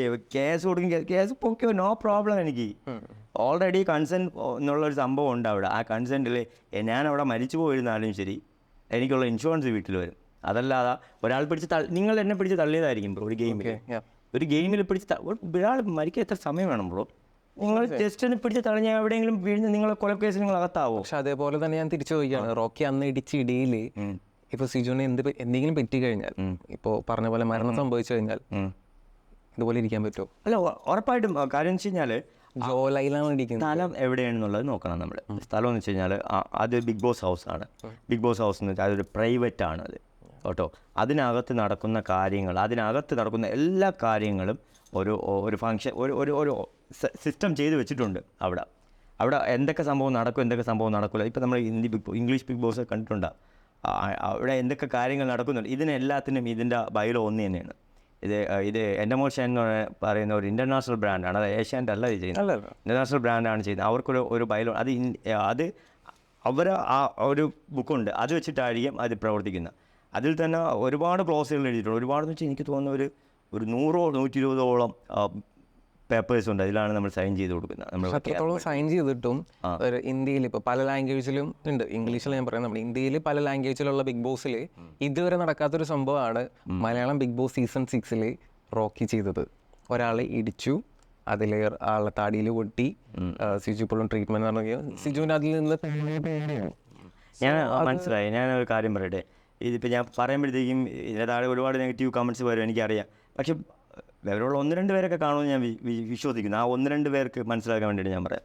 ബ്രോ, ഞാൻ ലാസ്റ്റ് 6 മന്ത് ഞാൻ ഫുള്ളി ഡെഡിക്കേഷനായിരുന്നു. എന്ന് വെച്ചാൽ എനിക്ക് എൻ്റെ ഫിസിക്ക് ഫസ്റ്റ് ഞാൻ proper diet, proper workout, food, sleep, എല്ലാ കാര്യങ്ങളും ഞാൻ ഷെഡ്യൂൾ ചെയ്ത് ഞാൻ മുന്നോട്ട് പൊയ്ക്കൊണ്ടിരിക്കുകയാണ്. അപ്പോൾ ഇതിൽ ഞാനെന്ന് വെച്ച് കഴിഞ്ഞാൽ നിങ്ങൾക്കറിയാം, ഞാൻ ഫിസിക്കലി ഞാൻ സ്മോളാണ്, ഞാൻ ലാർജ് സൈസല്ല. അപ്പോൾ അവിടെ ഉള്ളവരെല്ലാവരും തന്നെ എന്നെക്കാളും ഫിസിക്കലി ഫിറ്റായിട്ടുള്ള അല്ലെങ്കിൽ ഹെവി ആയിട്ടുള്ള ആൾക്കാരാണ്. അപ്പോൾ ഫിസിക്കൽ ടാസ്ക് അവിടെ ഇഷ്ടംപോലെ ഉണ്ടാവും. അപ്പോൾ ഈ ഫിസിക്കൽ ടാസ്കിൽ എനിക്ക് തോക്കാൻ മനസ്സില്ല. അപ്പോൾ തോക്കാൻ മനസ്സിലാത്തത് കൊണ്ട് തന്നെ ഞാൻ കുറേ കൂടെ ട്രെയിൻ ചെയ്ത് തന്നെ ഞാൻ ബേസിക്കലി ഞാൻ ട്രെയിൻഡ് ആണ്. ഞാൻ ചെറുതിലെ മുതലേ ഞാൻ ട്രെയിനിങ് ചെയ്യുന്നുണ്ട്. ആ സമയത്ത് ഞാൻ പ്രോപ്പറായിട്ട് ട്രെയിൻ ചെയ്തപ്പോഴത്തേക്ക് എനിക്ക് പറ്റിയതെന്ന് വെച്ച് കഴിഞ്ഞാൽ ഞാൻ എന്തുകൊണ്ട് തല്ലിന്ന് എൻ്റെ സൈഡിലുള്ള ക്ലാരിഫിക്കേഷനാണ്. അപ്പോൾ അത് ആൾക്കാർക്ക് ചിലപ്പോൾ ദഹിച്ചെന്ന് വരത്തില്ല. സോ ഞാനൊരു ക്രോസ് ജാബ് എന്നുള്ള ഒരു പഞ്ചാണ് ചെയ്തത്. അത് ക്രോസ് ജാബ് എന്നുള്ള പഞ്ചെന്ന് വെച്ച് ഞാൻ ഫ്രണ്ട് ഫുഡ് വെച്ചിട്ടല്ല ചെയ്തത്. ഞാൻ എൻ്റെ ഫുഡ് ബാക്കിൽ തന്നെ ഇരുന്ന് ഞാൻ ജസ്റ്റ് ജാബ് മാത്രമേ ചെയ്തുള്ളൂ. അതായത് അത് ഞാൻ ഈ ഇടി എങ്ങനെയാണ് സംഭവിച്ചതെന്ന് വെച്ചാൽ, ഞാൻ തൊട്ടാ ഇടിക്കും ഞാൻ പറയുന്നത്, തൊറ ഇടിക്കും എന്നുള്ള ലെവലിലാണ് ഞാൻ പറയുന്നത്. ഇതെനിക്ക് എന്നെ സംബന്ധിച്ച് ഞാൻ ആലോചിക്കുന്നത് ആ ഇടി എവിടെ നിന്ന് വന്നു വെച്ചാൽ ഇതെൻ്റെ ബ്രെയിനിൽ പോയി രജിസ്റ്ററായി. ഇടിക്കുമെന്ന് എനിക്ക് വേറെ ഒന്നുമില്ല. തൊട്ടാ ഇടിക്കുന്നതാണ്. തൊട്ടപ്പോഴത്തേക്ക് ഇടിച്ചിരിക്കുമെന്ന് ഞാൻ പറയും. തൊട്ടപ്പോഴത്തേക്ക് എൻ്റെ കൈ ഓട്ടോമാറ്റിക്കായിട്ട് പോയി. ഇതാണ് ബ്രോ അവിടെ സംഭവിച്ചു. ഇതാണ് എൻ്റെ ക്ലാരിഫിക്കേഷൻ. ഇത് നിങ്ങൾക്ക് ദഹിക്കാതെ ഇരിക്കാം, എന്തുകൊണ്ടെങ്കിലും ചെയ്യാം. നിങ്ങളെ ഇവിടുന്ന് എന്നെ പിക്ക് ചെയ്യാൻ വേണ്ടിയിട്ട് വന്ന ഒരു പുള്ളിക്കാരൻ എൻ്റെ അടുത്തൊരു കാര്യം പറഞ്ഞു. എൻ്റെ ഈ കയ്യിലൊരു മുറിവുണ്ട്, കണ്ടാന്ന് ചോദിച്ചു. അപ്പം ഞാൻ പറഞ്ഞു, ഓക്കെ എന്താണത്? അത് ഞാൻ ഒരാളായിട്ട് ഒരുത്തനുമായിട്ട് സംസാരിച്ച് എൻ്റെ കയ്യിലുണ്ടെന്ന ഗ്ലാസ് അവസാനം ഞാൻ ഇറക്കി അങ്ങ് പൊട്ടിച്ച് അവനെ എൻ്റെ കയ്യിൽ അപ്പം കിട്ടിയിരുന്നെങ്കിൽ ചില പറയാൻ പറ്റില്ല. ഞാൻ ഗ്ലാസ് വെച്ച് ചിലപ്പോൾ അവനെ കുത്തിയിരിക്കും. അതൊരു ആ ഒരു പർട്ടിക്കുലർ സെക്കൻഡിലുണ്ടാവുന്ന നമുക്ക് കെമിക്കൽ റിയാക്ഷൻസ് ആണ് ബ്രോ. അതിന് നമുക്ക് കൺട്രോൾ ചെയ്യാൻ പറ്റുമെന്നുണ്ടെങ്കിൽ ചിലപ്പോൾ നമ്മൾ ദൈവമാവും. ആ സമയത്ത് ദൈവമായിരിക്കും. നമുക്ക് അതിനെയൊക്കെ കൺട്രോൾ ചെയ്യാം. നമ്മൾ മനുഷ്യരാണ്. സോ ഞാനെന്ന് വെച്ചാൽ പച്ചയായ ഒരു സാധാരണ ഒരു മനുഷ്യനാണ്. അപ്പോൾ എനിക്ക് പറ്റുന്നതിന് പരിധികളുണ്ട്. എനിക്കറിയത്തില്ല ഇത്രയും ഈ ഒരു മാനിപ്പുലേഷൻ, ഇത്രയും ഇപ്പം സിജോ അല്ലാണ്ട് വേറെ ഇപ്പം രതീഷിൻ്റെ അടുത്ത് അങ്ങനെ സംസാരിച്ചിരുന്നെങ്കിൽ ഞാൻ രതീഷിൻ്റെ അടുത്ത് ചിലപ്പോൾ ഈ രീതിയിലായിരിക്കത്തില്ല ആക്ട് ചെയ്യുന്നത്. രതീഷും എൻ്റെ അടുത്ത് ആ രീതിയിൽ ആക്ട് ചെയ്യത്തില്ല. പക്ഷേ ഞാൻ കാര്യം ചോദിക്കട്ടെ, ഇത്രയും ദിവസം സിജു ആയിട്ട് ഫൈറ്റ് ഉണ്ടാവുന്നതിന് മുമ്പ് വരെ ഞായറാഴ്ച ഒരു ചെറിയ ഇൻസിഡൻറ്റ് ഉണ്ടായി. ഞാനത് കാണിച്ചു തരാം. അതൊക്കെ ഓരോരുത്തരുടെ ഇഷ്ടം. ദേഷ്യം എന്ന് പറയുന്നത് നമുക്കത് കട്ട് ചെയ്ത് കളയേണ്ട കാര്യമാണ്. ഒരു കാര്യമില്ല ദേഷ്യപ്പെട്ടിട്ടൊന്ന് പിന്നെ മനസ്സിലാവുള്ളൂ. ഭയങ്കരമായിട്ട് ഒരാൾ ദേഷ്യപ്പെടും, നീ പൊടാന്ന് പറഞ്ഞാൽ നീ പൊടിയെന്ന് പറഞ്ഞാൽ കഴിഞ്ഞിട്ടേ. പിന്നെ ഒരു കാര്യം, ഒരു ആക്ട് ചെയ്യണേ അത് ഫുൾഫിൽ ചെയ്യണം. ഒരുത്തരെ ഇടിക്കണം. അല്ല അവിടെ പോയിട്ട് പേടിപ്പിച്ചിട്ട് തിരിച്ചു വരാതെ ഞാനാണെങ്കിൽ അതേ ചെയ്യുള്ളൂ എന്ന് ലാലേട്ടൻ ലാസ്റ്റ് പറഞ്ഞു. അത് ഇത് കണ്ടില്ലല്ലോ. ഓക്കെ, ഇത് ലാലേട്ടൻ പറഞ്ഞ ഡയലോഗ്, ഒരാളെ ഇടിക്കുമെന്ന് പറഞ്ഞാൽ ഇടിച്ചിരിക്കണം. ഞാനാണെങ്കിൽ അതേ ചെയ്യൂ. അങ്ങനെ ലാലേട്ടൻ പറഞ്ഞിട്ടുണ്ട്. പിന്നെ പറഞ്ഞിട്ടുണ്ടല്ലോ. ഓക്കെ, അത് ഇതിലില്ല. എവിടെ പോയത്? ഇതിലില്ല. എഡിറ്റർ വെഷൻ പോ. സോ നമ്മൾ കാണുന്നത്, അവിടെ നടക്കുന്നത്, അവിടെ കാണുന്നതെല്ലാം നിങ്ങൾ കാണുന്നത് ഇതിൽ കുറേ ഞാൻ അവിടെ 100% പെർഫെക്റ്റ് ആയിട്ട് നിൽക്കാനാണ് ഞാൻ ശ്രമിച്ചത് ബ്രോ. ഓക്കെ, കാര്യം എനിക്കറിയാം ഞാൻ അതിൽ 95% നിന്നാൽ എൻ്റെ ഈ 5% നെഗറ്റീവ് മതി ഇത് പുറത്തോട്ട് പക്ഷെ ഞാൻ ചോദിക്കുന്നത് ലാലേട്ടൻ്റെ ആ ഒരു ഡയലോഗ് കാരണമാണോ പിറ്റേ ദിവസം നെക്സ്റ്റ്? ഇല്ല ബ്രോ, നമുക്ക് പ്രൊഡക്ഷൻ ഒന്നും ചെയ്യാൻ പറ്റത്തില്ലല്ലോ പിറ്റേ പക്ഷെ ദിവസം. ഒരു അഭിമാനം ഉണ്ടല്ലോ, ഇപ്പൊ ലാലേട്ടൻ പറയാണ് ഒരു ആക്ട് ഫുൾഫിൽ ചെയ്യണം, ഇടിക്കുമെന്ന് പറഞ്ഞാൽ ഇടിക്കണം, ആ ഒരു എനിക്ക് സത്യം പറഞ്ഞാൽ ഈ ഇൻസിഡൻറ്റ് ഉണ്ടാകുമ്പോൾ എൻ്റെ ഫ്രണ്ടിൽ ലാലേട്ടൻ പറഞ്ഞ വാക്കുകളോ കാര്യങ്ങളോ ഒന്നും എൻ്റെ ഫ്രണ്ടിലില്ല. ഇല്ല. എൻ്റെ ഫ്രണ്ടിലുള്ളതെന്ന് വെച്ച് കഴിഞ്ഞാൽ അപമാനം, അത് മാത്രമേ ഉള്ളൂ. ഞാൻ അപമാനിക്കപ്പെടുന്നു എൻ്റെ സമൂഹത്തിൻ്റെ ഫ്രണ്ടിൽ, എൻ്റെ നാട്ടുകാരുടെ ഫ്രണ്ടിൽ, എൻ്റെ ഇത്രയും ആൾക്കാരുടെ ഫ്രണ്ടിൽ, ഇത്രയും ആൾക്കാർ കണ്ടുകൊണ്ടിരിക്കും, എൻ്റെ വീട്ടുകാരുടെ ഫ്രണ്ടിൽ, എൻ്റെ മകൻ്റെ ഫ്രണ്ടിൽ, എൻ്റെ ഭാര്യയുടെ ഫ്രണ്ടിൽ, എല്ലാവരുടെ ഫ്രണ്ടിലും ഞാൻ ഇത്രയും അപമാനിക്കപ്പെടുന്നു. ഒരാളിൻ്റെ താടിയിൽ പിടിച്ചിട്ട് എന്നെ ഇങ്ങനെ ആക്കുന്നതൊക്കെ പറഞ്ഞു കഴിഞ്ഞാൽ എനിക്ക് അത് ചിന്തിക്കാൻ പറ്റാത്ത ഒരു കാര്യമാണ്. പക്ഷേ വേറെ ആൾക്കാർ വെരി ഈസി ആയിരിക്കും. അപ്പോൾ ഞാൻ അത്രയും അപമാനിക്കപ്പെട്ടിട്ട് എനിക്കതിൽ നിന്ന് ആ സമയത്ത് ഞാൻ ടോട്ടലി കൺഫ്യൂസ്ഡായി. എനിക്ക് എന്ത് ചെയ്യണം, എന്ത് പ്രവർത്തിക്കണമെന്ന് അറിയാതിരുന്നു. എന്നിട്ട് ഞാൻ അതിന് ബാക്ക് ഓഫ് ചെയ്യാൻ വേണ്ടിയിട്ട് ആരെങ്കിലും വന്ന് പിടിച്ച് മാറ്റിയിരുന്നെങ്കിൽ എന്ന് ഞാൻ ഭയങ്കരമായിട്ട് ആഗ്രഹിച്ചു പോയായിരുന്നു. ക്ലോസ് ഫ്രണ്ടായി ഋഷി പോലും ഐ ഡോണ്ട് നോ, ആരും വന്നില്ല ബ്രോ. എന്നെ ജസ്റ്റ് ഒന്ന് പിടിച്ചിരുന്നെങ്കിൽ ഞാൻ മാറിയപ്പോൾ. ഞാൻ ആദ്യം പറയില്ല, അവിടെ ബാക്ക് ഓഫ് ചെയ്യുന്നവൻ തോറ്റു എന്നുള്ള ഒരു സംഭവം അവിടെ ഉണ്ട്. സിജോ ശക്തനായ എതിരാളിയാണ്, എനിക്ക് ബാക്ക് ഓഫ് ചെയ്യാൻ പറ്റില്ല അവിടെ. ഓക്കെ, എനിക്ക് ബാക്ക് ഓഫ് ചെയ്യാൻ പറ്റില്ല. അപ്പം ഞാൻ സിജോട്ടെ വാൺ ചെയ്യണ തൊട്ടാ ഞാൻ തല്ലും എന്ന് പറഞ്ഞിട്ട് ഇപ്പോൾ അഖിൽമാരാണ് തൊടുമ്പോഴത്തേക്ക് പറ്റിച്ചെന്ന് പറയാൻ വേണ്ടിയിട്ട് ഞാൻ ഈ ജിൻഡോയോ രതീഷോയോ ഒന്നും അല്ല ബ്രോ. ഞാൻ പറയണേ, ഞാൻ ഇത് ചെയ്യും എന്ന് ഞാൻ പറഞ്ഞു. അത് ഞാൻ സ്റ്റേറ്റ്മെൻറ്റായിട്ട് പറഞ്ഞു. 3 പ്രാവശ്യം ഞാൻ പറഞ്ഞു, എൻ്റെ സ്റ്റേറ്റ്മെൻറ്റാണ്, ചെയ്തിരിക്കും എന്ന് പറഞ്ഞു. എന്നിട്ട് ലാസ്റ്റ് തൊടുമ്പോഴത്തേക്കും അയ്യേ പറ്റിച്ചെന്നൊന്നും പറഞ്ഞിട്ട് എനിക്ക് ഓക്കെ ഫൈൻ. പക്ഷെ എന്നാലും ആ ഒരു ഇടിയുടെ ആവശ്യം ഉണ്ടായിരുന്നു ഇല്ല. സോ അത്രയും ഞാൻ പറഞ്ഞു. അത് ലാസ്റ്റത്തെ വെച്ചാൽ നിങ്ങൾക്ക് കാണാൻ പറ്റും, ആ വിഷ്വലുണ്ടെങ്കിൽ കാണാൻ പറ്റും. ഞാൻ നല്ല ലൗഡിട്ടാണ്, എൻ്റെ മാക്സിമം ലൗഡിട്ടാണ് ഞാൻ സംസാരിച്ചത്. എന്തറിയാമോ, ആരെങ്കിലും വന്ന് അല്ലെങ്കിൽ ബിഗ് ബോസെങ്കിലും ഒന്ന് ഇടപെടാമായിരുന്നല്ലോ ഇത്രയും ഈ ഒരു പ്രോബ്ലത്തിൽ. സോ ഐ ഡോണ്ട് നോ അവിടെ എന്താണ് സംഭവിച്ചതെന്ന്. എനിക്ക് അവർക്ക് കണ്ടന്റ് ആണ് വേണ്ടത്. ബിഗ് ബോസ് എന്ന രീതിയിൽ അത്രയും ലെവലിലോട്ട് അത് കൊണ്ടുപോകണ്ടായിരുന്നു. പക്ഷെ അവിടെ നമ്മൾ സെൽഫ് കൺട്രോൾ ചെയ്യണമായിരുന്നു എന്നാണ് എൻ്റെ ഒരു പരിധിയുണ്ട് ബ്രോ. ഞാൻ പറഞ്ഞില്ലേ, നിങ്ങളുടെ എന്നെ പിക്ക് ചെയ്യാൻ വേണ്ടിയിട്ട് വന്നിട്ടുള്ള നിങ്ങളുടെ ചാനലിന് പോകത്തില്ല, കൈ സ്വന്തമായിട്ട് അത് പുള്ളിക്കാരൻ പറഞ്ഞപ്പോൾ അതാണ് കൺട്രോൾ ചെയ്യാൻ. നമുക്ക് ആക്സിഡൻ്റലായിട്ട് നമുക്ക് സംഭവിക്കുന്ന കുറേ നമ്മൾ പറയുമല്ലോ, ആ ഒരു നിമിഷം ഞാൻ അങ്ങനെ ചെയ്യാതിരുന്നു. പക്ഷെ ഇതേപോലെ തന്നെ ഒരു ആക്ടാണ് ഉണ്ടായത്. ഗബ്രിൻ ജാസ്മിനും റോക്കി ചെയ്ത സമയത്ത് റോക്കി പോയിട്ട് ബോൾ ഇടിച്ച് മറ്റേ അവിടെ ഇടിച്ചല്ലേ? യാ ബ്രോ, അതെന്ന് വെച്ച് കഴിഞ്ഞാൽ ഞാൻ ഒരിക്കലും ഗബ്രി എന്നെ ഒരു അടി അടിച്ചാലും ഞാൻ ഗബ്രിയെ തിരിച്ചടിക്കത്തില്ല. അതൊക്കെ എനിക്ക് വ്യക്തമായിട്ടുള്ള അജണ്ട എൻ്റെ ഉള്ളിലുണ്ട്. ഞാൻ ഒരിക്കലും ഒരു സ്ത്രീകളെയും ഇട്ടും ഫൈറ്റിന് അല്ലെങ്കിൽ അവരുമായിട്ട് പ്രശ്നം ഉണ്ടാകുമ്പോഴും ഞാൻ മാക്സിമം ഞാൻ എൻ്റെ കൈ ബാക്കിൽ തന്നെ വെച്ചേക്കും. ഞാൻ അങ്ങോട്ട് ഈ വിഷ്വലിൽ നിങ്ങൾക്ക് ശ്രദ്ധിച്ചറിയാൻ പറ്റും, അവൻ എൻ്റെ താടിയിൽ തൊട്ടതിന് ശേഷമാണ് ഞാൻ കൈ റിലീസ് ചെയ്തത് ബാക്കിൽ നിന്ന്. ഞാൻ അത്രയും നേരവും ഞാൻ എൻ്റെ കൈ ബാക്കിൽ പിടിച്ച് വെച്ചേക്കായിരുന്നു. അവനെ തൊട്ടപ്പോൾ ഞാൻ റിലീസ് ചെയ്ത്. കാര്യം എന്ന് വെച്ച് കഴിഞ്ഞാൽ അതിനപ്പുറമൊന്നും ഇല്ല ബ്രോ. നമുക്ക് ബ്രോ മാനം, അഭിമാനം, അന്തസ്സ്, ഈ സംഭവമൊക്കെ ഈ ലോകത്തുണ്ട്. ഓക്കെ, അതായത് സ്വന്തം നിലനിൽപ്പിന് തന്നെ ഭീഷണിയാണെന്ന് തോന്നിയാൽ ജനിപ്പിച്ച തന്തയാണെങ്കിലും അച്ഛനാണെങ്കിലും അമ്മയാണെങ്കിലും സഹോദരിയാണെങ്കിലും ഭാര്യയാണെങ്കിലും കൊന്നേക്കണമെന്നുള്ള സിറ്റുവേഷൻ അല്ല ഞാൻ പഠിച്ചത്. എൻ്റെ നിലനിൽപ്പിന് ഭീഷണിയാണെങ്കിൽ അത് എന്താണെന്നുള്ള മൂല കാരണം കണ്ടുപിടിച്ച് അത് ശരിയാക്കുക, അല്ലെങ്കിൽ അവരെയൊക്കെ തട്ടിക്കളയുക, അങ്ങനെയൊന്നും ഞാൻ പഠിച്ചിട്ടില്ല. ഓക്കെ, സോ ഇതെന്ന് വെച്ച് കഴിഞ്ഞാൽ അവർക്ക് ജയിക്കാൻ വേണ്ടിയിട്ട് അവൻ്റെ പ്രൊവോക്കിംഗ് ഗെയിമായിട്ടുള്ള രീതിയിൽ അവൻ എല്ലാവരെയും ഫൈറ്റ് ചെയ്യുമ്പോൾ ഇതിന് ജിൻഡോ ആയിട്ടൊരു പ്രശ്നം വന്നപ്പോഴും ജിൻഡോയ അതുകൊണ്ടായിരുന്നു, കൈനെ പിടിച്ച് വലിച്ചായിരുന്നു, ബോഡിയിൽ ടച്ച് ചെയ്യുന്നത് അവൻ്റെ ഒരു പ്രൊവോക്കിംഗ് ഗെയിമായിരുന്നു. ആ സമയത്ത് നമ്മൾ ഫ്രണ്ടായിരുന്നു. ഞാൻ അവൻ്റെ അടുത്ത് പറഞ്ഞു വിടാം, നീ ഇൻ ഫ്യൂച്ചറിൽ നീ ഒരു ഗെയിമർ എന്നുള്ളത് ഫ്യൂച്ചറിൽ നമ്മൾ തമ്മിൽ പ്രശ്നം ഉണ്ടാവാം, അപ്പോൾ നീ ദയവ് ചെയ്ത് ഇത് എൻ്റെ അടുത്ത് ചെയ്യല്ലോ. പക്ഷെ അപ്പോഴും ബിഗ് ബോസിൻ്റെ അടുത്ത് കംപ്ലയിൻറ്റ് ചെയ്യുന്നു, അല്ലെങ്കിൽ ഒരു ഫിസിക്കൽ എന്നെ തൊട്ടു അല്ലെങ്കിൽ താടിക്ക് പിടിച്ചു എന്ന് പറഞ്ഞൊരു ഫിസിക്കൽ അസോൾട്ട് ചെയ്ത് കഴിഞ്ഞാൽ ബിഗ് ബോസ് അതിന് ഒരു നടപടി എടുക്കുമായിരുന്നു എന്ന് തോന്നുന്നുണ്ടോ? ലൈക്ക് സിജോ താടിക്ക് ഇല്ല ബ്രോ. ഞാൻ എന്ന് വെച്ച് കഴിഞ്ഞാൽ ഞാൻ പറഞ്ഞു അവൻ്റെ ഇത് ഓക്കെ തൊട്ടാ തല്ലും എന്ന് ഞാൻ പറഞ്ഞു. ഞാൻ അവിടെ നിന്നത് എനിക്ക് അപ്പോഴും ആ സാഹചര്യം എന്ന് വെച്ചാൽ ഞാൻ അവിടെ ബിഗ് ബോസ് ഹൗസോ വേറെ ഒന്നും ഞാൻ കണ്ടില്ല. എൻ്റെ ഫ്രണ്ടിൽ എന്ന് വെച്ച് കഴിഞ്ഞാൽ ഒരു അഗ്രസീവായിട്ട് അല്ലെങ്കിൽ ഒരാൾ എൻ്റെ ഫ്രണ്ടിൽ ഇങ്ങനെ നിന്ന് എന്നെ ഇൻസൾട്ട് ചെയ്ത് നിൽക്കുന്നു. ഇയാളാണെങ്കിൽ എന്നെ വിട്ട് പോകുന്നുമില്ല.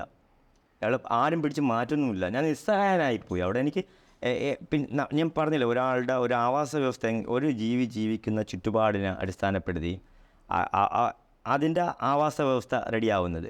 ഞാൻ ജീവിച്ച ചുറ്റുപാടിനെ അടിസ്ഥാനപ്പെടുത്തിയാണ് എൻ്റെ ആവാസ വ്യവസ്ഥ രൂപപ്പെട്ടിട്ടുള്ളത്.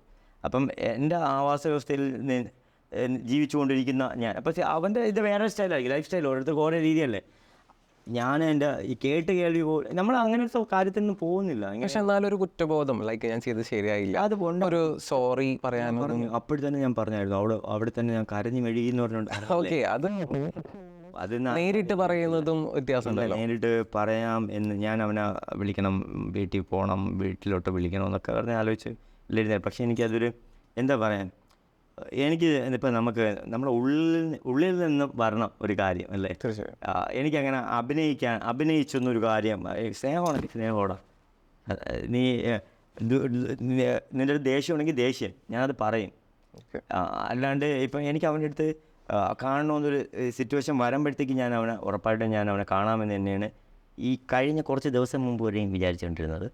പക്ഷേ ലാസ്റ്റ് ഇപ്പോൾ ഒരു പോസ്റ്റ് ഞാൻ ഒരു വീഡിയോ റോക്കി മറ്റേ അച്ഛൻപതില്ലേ എന്ന് പറയുന്ന ആ ഒരു സംഭവം, മീനിങ് എന്താണ് എനിക്കതറിയാം. അവൻ എത്ര അച്ഛനുണ്ടെന്ന് ചോദിച്ചായിരുന്നു. എനിക്ക് എൻ്റെ അച്ഛൻ ഷാവുൽ ഹമീദ് എന്നാണ് എൻ്റെ അച്ഛൻ്റെ പേര്. ഷാവുൽ ഹമീദ് ഹാജിയാണ് ആണ് എൻ്റെ അച്ഛൻ. എൻ്റെ ഗ്രാൻഡ് ഫാദർ എന്നുള്ളത് ഹാജി പി ഹുസൈൻ ഖാൻ.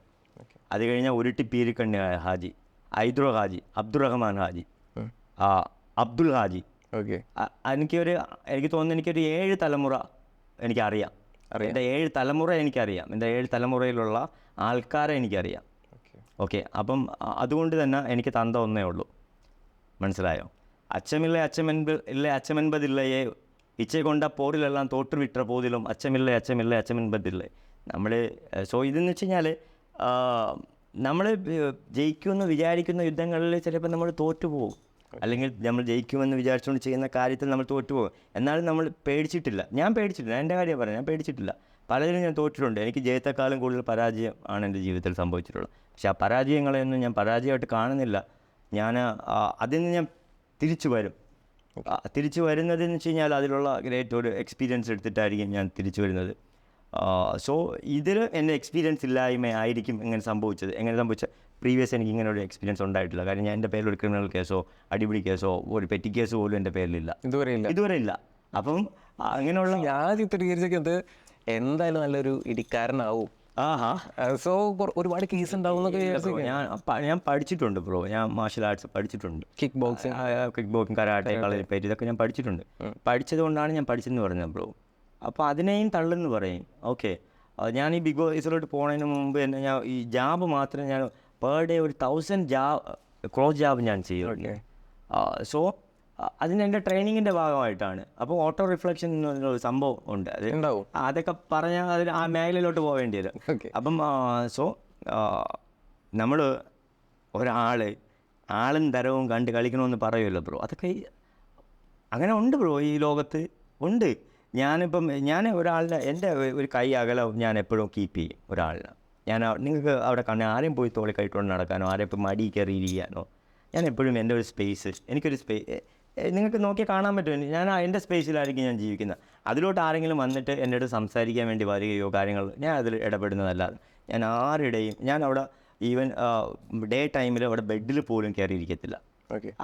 എനിക്ക് അവിടെ എൻ്റേതായിട്ടുള്ള കടമുണ്ട്, ഉത്തരവാദിത്തമുണ്ട്. ഞാൻ അവിടെ ബെഡിൽ പോയിരുന്ന ബാക്കിയുള്ളവരെ പോലെ എല്ലാവരെയും പോലെ ബെഡ്ഷീറ്റും എടുത്ത് മൂടി ഇരുന്ന് ആൾക്കാരോട് സ്വറ പറഞ്ഞ് ഉദ്ദേശിച്ചത് ആരെയാണ് അങ്ങനെ ബെഡ്ഷീറ്റ് എടുത്ത് മൂടി പൊതച്ച് വർത്താനം പറയുന്ന ഇഷ്ടംപോലെ ആൾക്കാരുണ്ട് അതിനകത്ത്. ഓക്കെ, സോ അവരെന്തിനാണ് വന്നതെന്ന് അറിഞ്ഞൂടാത്ത ആൾക്കാരുണ്ട്, എന്താണ് ചെയ്യുന്നതെന്ന് അറിയാത്ത ആൾക്കാരുണ്ട്, എന്ത് ചെയ്യണമെന്ന് അറിയാത്ത ആൾക്കാരുണ്ട്. അതൊക്കെയാണ് ഞാൻ അവിടെ പറഞ്ഞ.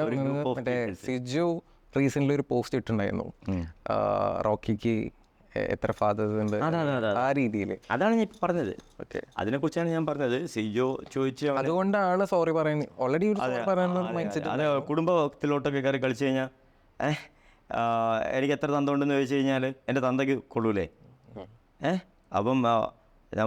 അപ്പം ഇതൊക്കെ പിന്നെ അങ്ങോട്ടൊക്കെ പോകും, അങ്ങോട്ട് പോകും, ഫാമിലി പരമായിട്ടൊക്കെ പോകും. അപ്പം പിന്നെ ഡിസിഷൻ എടുക്കേണ്ട തീരുമാനം പിന്നെ എൻ്റെ കയ്യിലില്ലാണ്ട് പോകും. ഓക്കെ, മനസ്സിലായോ? അതുകൊണ്ടാണ് സോറി പറയാൻ. ഇല്ല, സോറി പറയേണ്ട കാര്യമില്ല ബ്രോ. തെറ്റ് ചെയ്താലും ഞാൻ സോറി, എനിക്ക് സോറി പറയാനുള്ള ഒരു പ്രശ്നമില്ല ബ്രോ. ഞാൻ നിങ്ങൾക്ക് ഈ ബിഗ് ബോസിൽ കാണാൻ പറ്റും, എനിക്ക് തോന്നുന്നത് ഞാൻ ആകെ പറഞ്ഞത് അവസാനം സിജോയ ആ ഇൻസിഡൻറ്റിൽ ഒന്ന് സോറി പറഞ്ഞതല്ലാതെ ഞാൻ അവിടെ ഒരു സോറിയും പറഞ്ഞിട്ടില്ല. കാര്യം എനിക്കറിയാം ഞാൻ അവിടെ ഒരു തെറ്റും ചെയ്തിട്ടില്ല.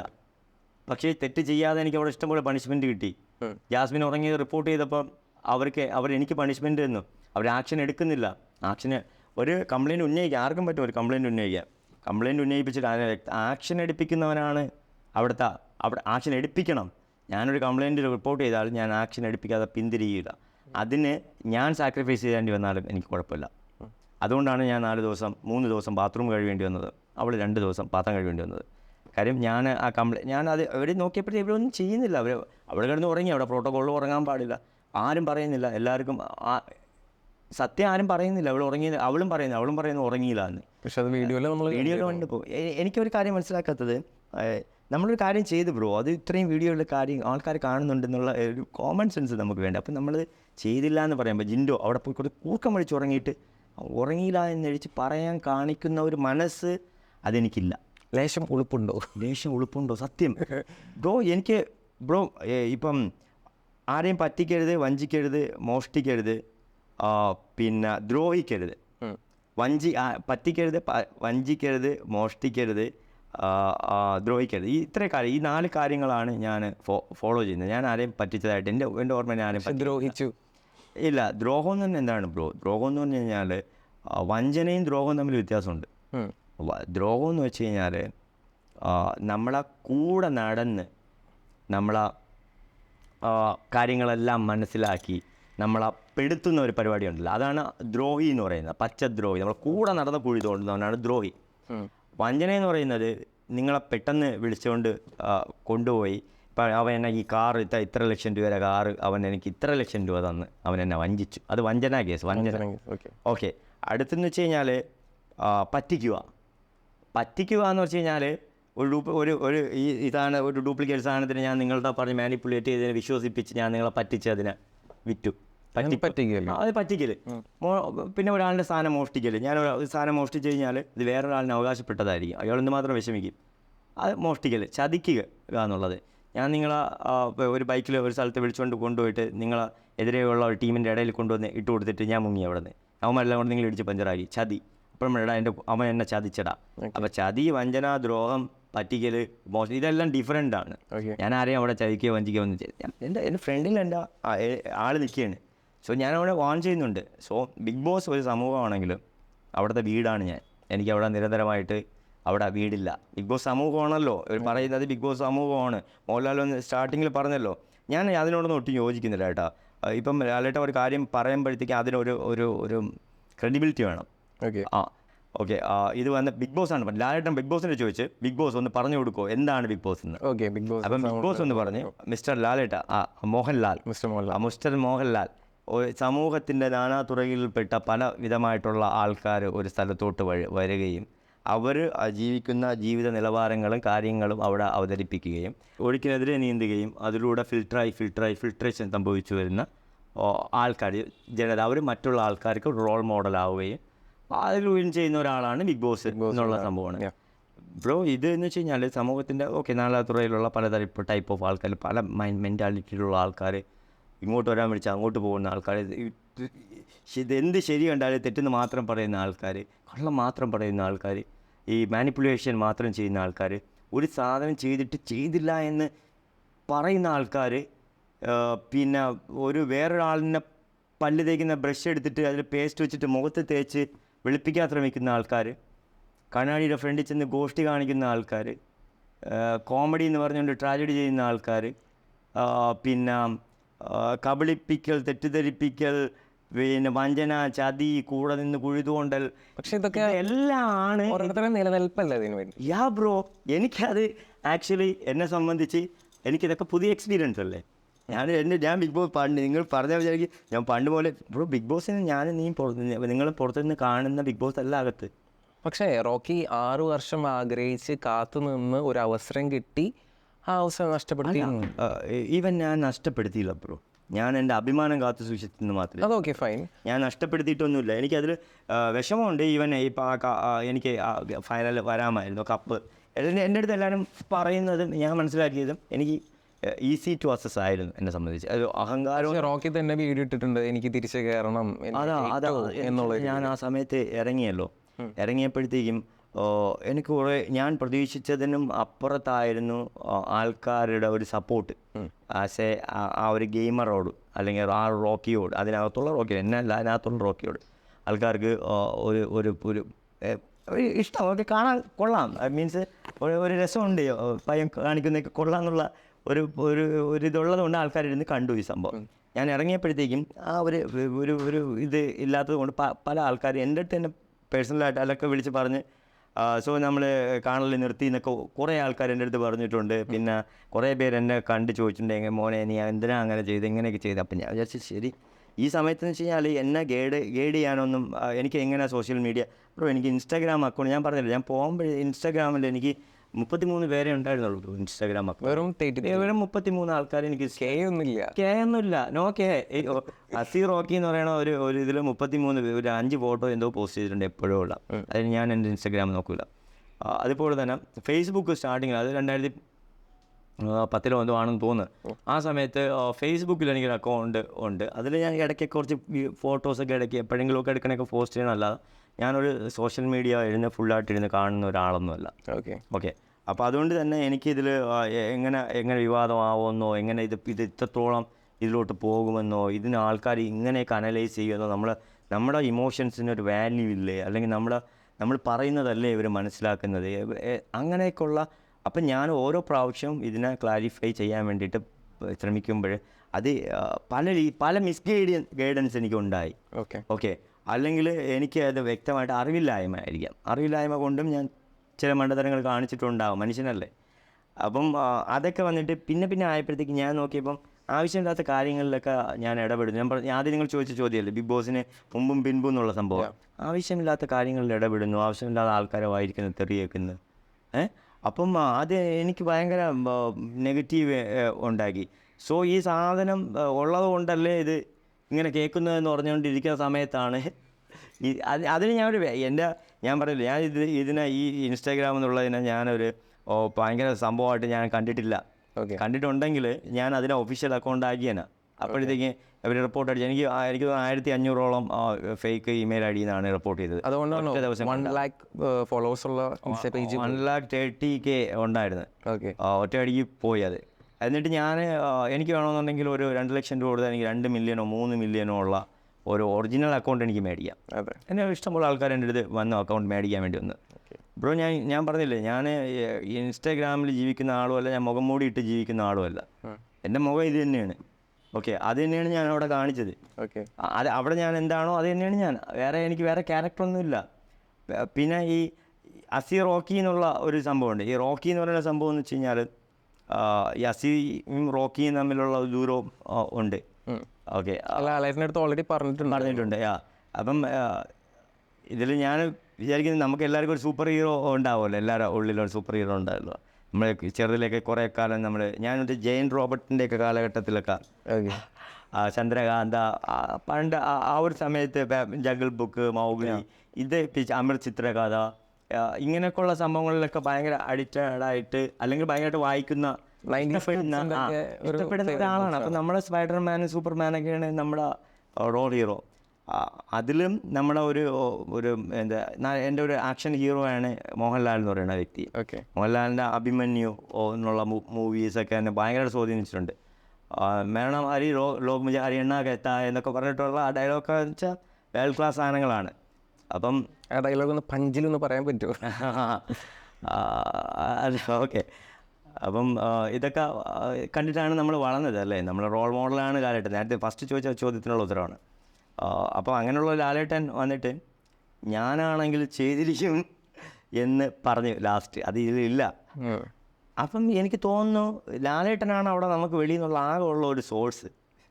ലാലേട്ടൻ ലാലേട്ടൻ പറയുമ്പോൾ ഫോക്കസ് ചെയ്തിരിക്കും. ഞാനെന്ന് വെച്ച് കഴിഞ്ഞാൽ ഞാൻ ബാക്കിയുള്ള പോലെ ഉള്ളവരെന്താ ആണെന്നുള്ള കാര്യം എനിക്കറിയില്ല.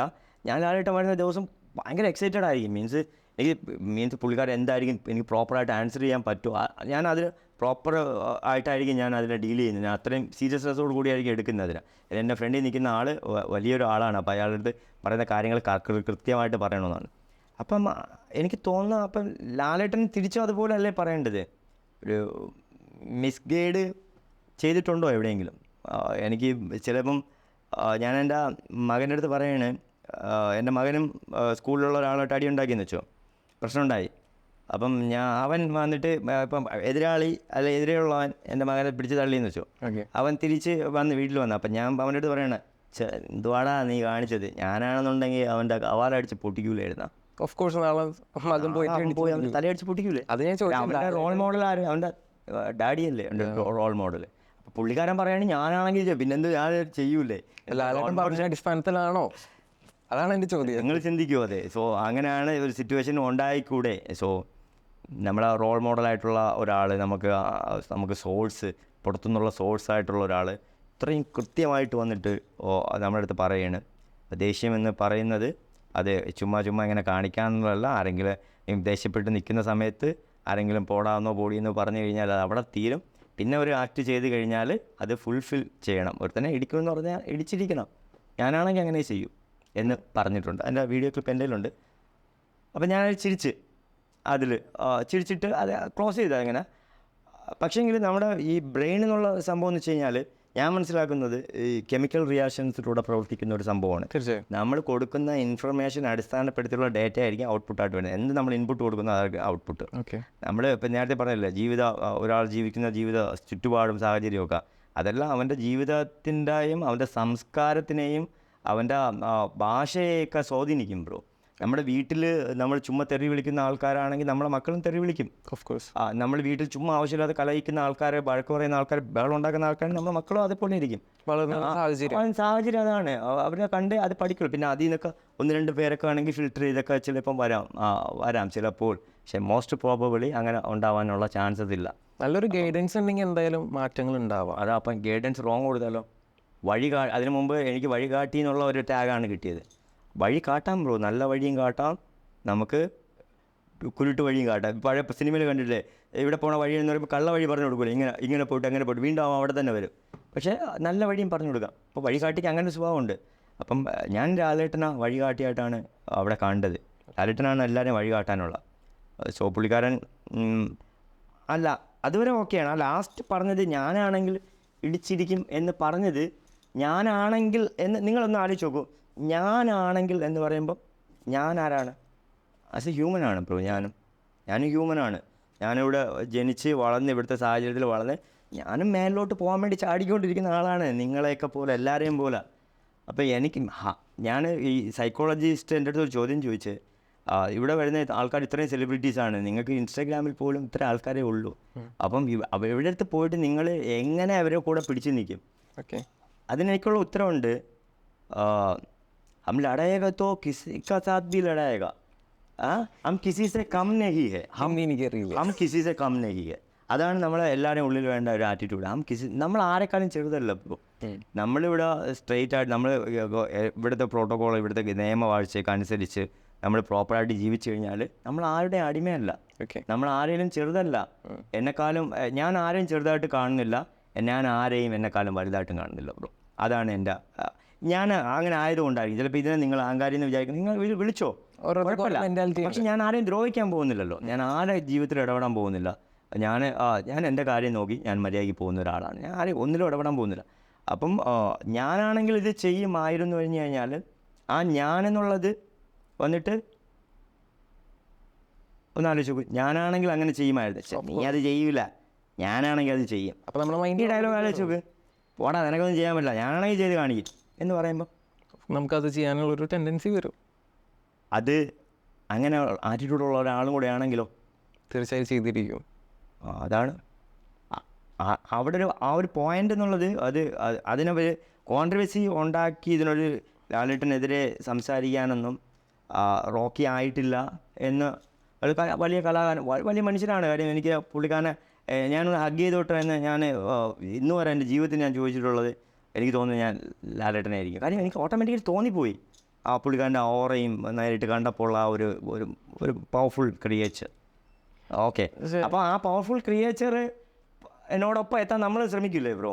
നമുക്കത് ആവണ്ടേ? നമുക്ക് ലാലേട്ടനാവണം, അതെ ടോം ക്രൂയിസ് ആവണം, അതിനപ്പുറം പോകണം, ഓസ്കാർ നമുക്ക് മേടിക്കണം.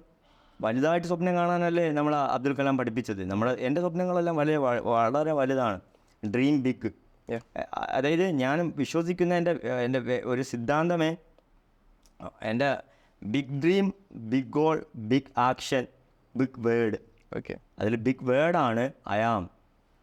ഇവിടെ ആൾക്കാർ പറയും ഞാനെന്ന ഭാഗം അഹംഭാവമാണ്, അഹങ്കാരമെന്ന് പറയും.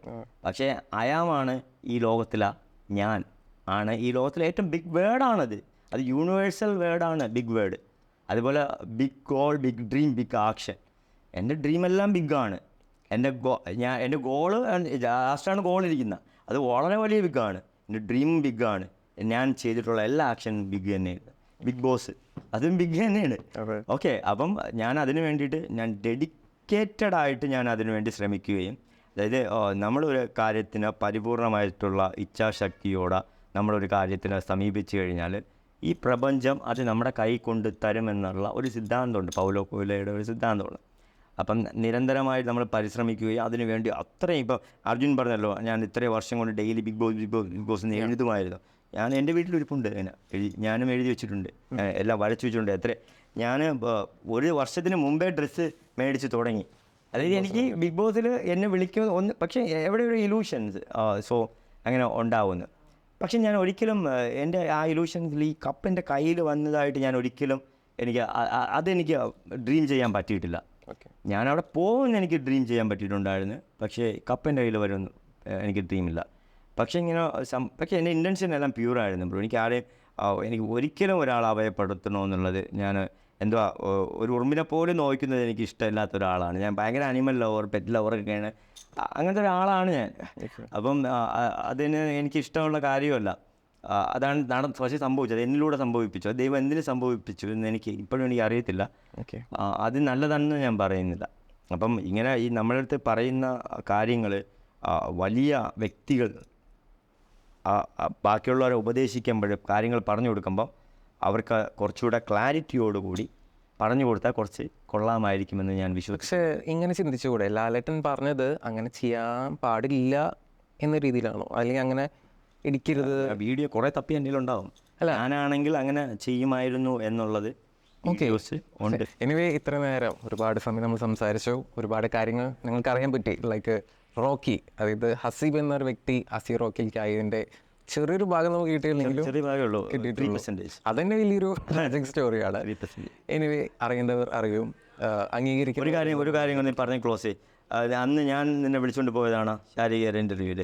അതിപ്പോൾ പറയണം? അല്ല, ഇപ്പോൾ പറ, കറക്റ്റായിട്ട് പറ. എന്നെ ചലഞ്ച് ചെയ്യാൻ വേണ്ടിയിട്ട് വന്നതല്ലേ? അതല്ലേ? അപ്പോൾ അതേപോലെ തെറ്റിദ്ധരിപ്പിക്കാൻ വേണ്ടിയിട്ട് ഇതിൻ്റെ താഴെ ആൾക്കാർ വരും. നിങ്ങൾ എപ്പോഴും യൂസ് യുവർ ബ്രെയിൻ, അല്ലേ? നല്ലതായിട്ട് കാണാം. ഞാൻ പറയുന്നത് ഇത്രയേ ഉള്ളൂ. നമുക്ക് ഓരോരുത്തർക്കും ഓരോ നിലപാടുകളുണ്ട്, ഓരോ പെർസ്പെക്റ്റീവ് ഉണ്ട്. അതനുസരിച്ച് മുന്നോട്ട് പോകുക, അത്രേ ഉള്ളൂ. ഇനി ഇത്ര നേരം നമുക്ക് വേണ്ടി ടൈം സ്പെൻഡ് ചെയ്ത് ഒരുപാട് കാര്യങ്ങൾ ഷെയർ ചെയ്യുന്നതിൽ ഒരുപാട് നന്ദി. ആൻഡ് ഇറങ്ങാൻ പോകുന്ന സിനിമയ്ക്ക് wish you all the best.